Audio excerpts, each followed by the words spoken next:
मैं हूं शाह मोहम्मद इमरान और आप देख रहे हैं जाग मेरे शहर न्यूज़ चैनल।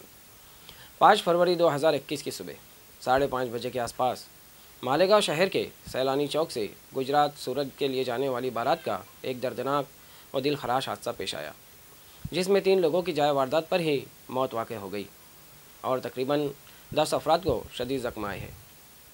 बारात मालेगांव सैलानी चौक के अहमद भाई जलेबी वाले के घर से रात 12 बजे के आसपास गुजरात सूरत के लिए रवाना हुई थी और गुजरात बॉर्डर के करीब भाईजीपुरा के पास हादसे का शिकार हो गई। बताया जा रहा है कि जिस लग्जरी में बारात जा रही थी वो जिस टैंकर से जाकर टकराई, उसके चारों टायर पंक्चर होने के सबब वो वहीं पर खड़ा था और बारात की लग्जरी जाके उसको टकरा गई।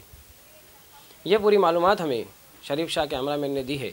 अगर आपके पास भी कोई न्यूज़ है तो हमसे बिना झिझक रब्ता कायम करें और ऐसे ही न्यूज़ देखने के लिए देखते रहिए जाग मेरे शहर न्यूज़ चैनल, कैमरामैन अमानुल्लाह के साथ। ऐसे ही अवामी बेदारी वाले वीडियोस देखने के लिए हमारे न्यूज़ चैनल को सब्सक्राइब करें और बेल आइकन के बटन पर क्लिक करके ऑल का ऑप्शन सिलेक्ट कर लें ताकि हमारी हर वीडियोस की नोटिफिकेशन आपको मिलती रहे।